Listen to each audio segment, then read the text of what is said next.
I'm just thinking, like, what is actually going on in New Zealand? Like, what exactly is happening over there? Do you think that it's purely the media that riled them up, or has this ideology just completely taken over? I think they suffered with really sort of authoritarian lockdowns. I just feel there's a link between those things. They've had this authoritarian left government that they didn't know was authoritarian, and I think maybe I don't know about you. You're quite young, Shay, but I remember speaking to men from New Zealand or people from New Zealand when I was in my 20s, and they were like 30 years behind us. They were just so sexist, and their attitudes about women were so bad. And it sort of feels like both the Aussies and the Kiwis, they skipped the bit in the middle where they were all right to women for like 5 minutes, and they've just gone from hating them one way to hating them a new way. Because actually they didn't even pretend to like them in the middle years. So I think there's a little bit of that. We are very, very effective in getting more and more people, and that's what this will take. More and more people. You know, obviously there's other groups that do other things, but that's our speciality, is switching more people on to the fact that there is an absolute nightmare going on, and they need to be aware of it. But, you know, there's other little things, like you get discounts from clothes and stuff. They all seem a little bit frivolous in comparison to more people coming to this issue.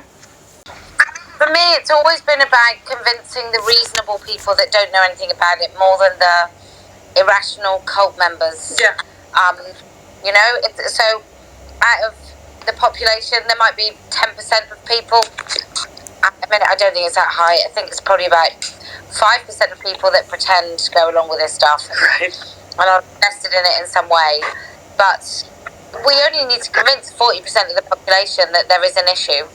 Because I think half of them are half asleep. And so, you know, that's all we've got to do, which is why this flashpoint is important. And I'm sure that, unfortunately, there will be many more. And there have been many in the past where I thought, this is the moment, right? This is the moment where people wake up. And it hasn't been that moment. But this is particularly brutal and has all the right things. It's filmed. Very small in a crowd of a bay mob. It's really good.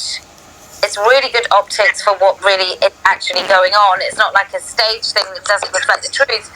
But it's so good that I'm so little and identifiable. So, you know, I'm the only kind of 5'1" peroxide blonde woman in that space, so it's easy to spot. And it's mostly male voices that you hear. So it is quite perfect. Oh, hi. Hello. I wasn't expecting. I've been listening for a while. I just want to say hi, Posie. It's Peggy here, doll. Hi.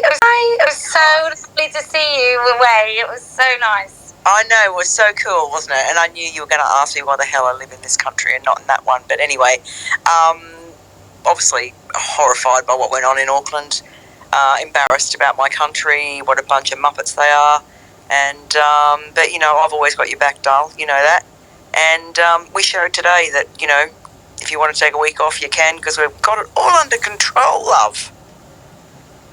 Yeah, I've got 3 media interviews tomorrow, so... Yeah? Oh, okay. I'm taking a week off. I heard that you spoke today. I did. Amazing. I still haven't looked at it, you know. I'm still too scared to look at it.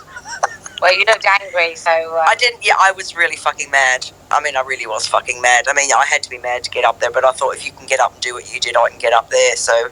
That's what drove me on, really. So, you know, even after all this time, you're still a little inspiration to me. And, yeah, I don't need to thank you for all you do, because you know.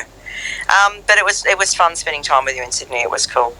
Oh, it was great. It's really weird, like when you're somewhere where somebody's from somewhere else, and Peaky wasn't the only one that was there. There was another young woman that comes to Speaker's Corner. So it's just brilliant.